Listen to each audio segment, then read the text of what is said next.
Hello. So there's recorded speeches coming up in the class, and there are a couple of options. One of them is you can record directly in the submission. There's a little record button you can record, and that's great. But for your speech, you may make mistakes, you may have an error, you may go over the 2-minute limit on there. So I wanted to show you this other program. It's called Audacity. It's free. It's recommended through your getting started at the very beginning of the the semester. So it's recommended for all of your classes. Anything that has a speech requirement, Audacity is recommended as one of the things that you can do. So one of the nice things about Audacity is that you can edit. Which is fantastic. So when you open up Audacity, you're going to have this. It's going to be kind of bland and you don't know what's going on. So you pick your device. First of all, you need to pick how you're going to record. So you're going to record. I'm using my audio device that's plugged in. That's what this is. And I'm hearing and recording on the same thing because it's a mic headset combo. You can have it defaults to stereo. I recommend just doing it on mono because it's just an easier overall system for you. And you don't have to worry about having two lines, because when you record with stereo, you get this double line thing going on, and I'm personally not a fan because if you edit one and you don't edit the other, it just gets everything confused. So if you go into mono when you record, you just have one line. So here I'm recording, and I can make different sounds, and it all comes through. And if you yell really loud, the thing gets really big, and if you whisper, it gets really small. And so you can see everything that you're doing, and you can see how you're recording it.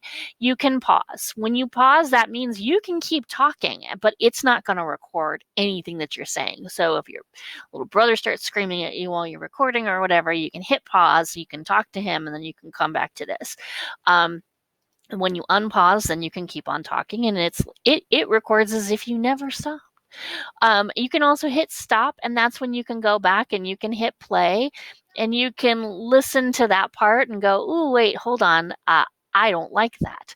And that's where Audacity is cool, because if you say, "Why did I do that whole yell really loud thing? I don't know," you can highlight it and then hit delete, and it's gone. You can undo it if you can always undo delete, but you can get rid of it. You can fix it. So that means when you're recording your speech, you can just keep recording and then go back and fix what you messed up.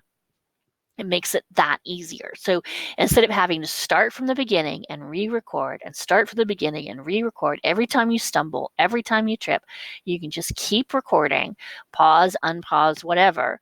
And if you decide, now I have this weird jump between this word and that word, this word here and that word here, is this weird, awkward jump. I need a break in there. You can add a little silence. It usually defaults to like 30 seconds of silence. This is half a second. So that's 1 second, half a second, 10 seconds, however you want to put it in there. So I put in half a second of silence, and now I have a little break. So here's this word. Here's half a second of silence, which is not that much, but it's enough so that your next word doesn't sound like it's jumping on top of it. And that gets really awkward. Once you're done recording and you're like, I like it, I think it's good, I've listened to the whole thing, I've got it the way I want it for my class. So remember, this is just a quick speech. It doesn't have to be with music and sound effects and all other stuff. It doesn't have to be that.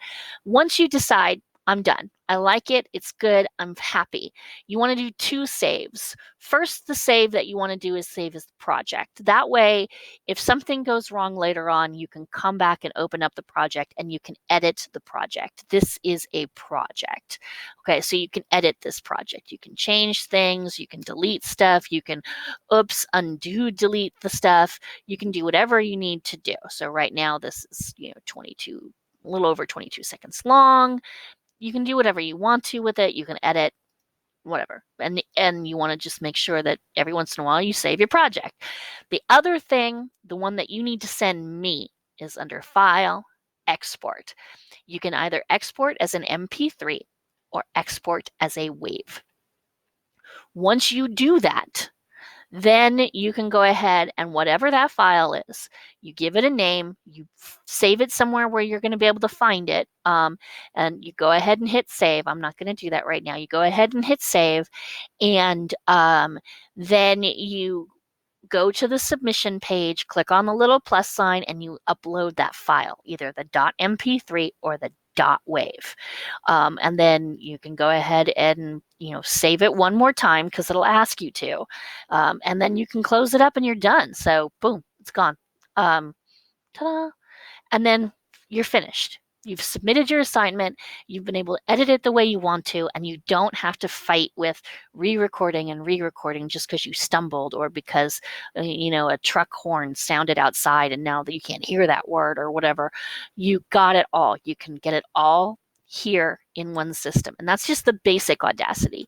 The whole big Audacity, if you want to use everything, will do all kinds of stuff that you can add and do things with. But that's to play with at a later date. For this assignment, for this class, this is all you need. And then you can use it for your other classes as well when you have your speaking assignments. For those of you who have your foreign language and you need to submit for, Spanish or German or French or whatever, you can use Audacity and upload those assignments. And that way you can edit if you make a mistake. And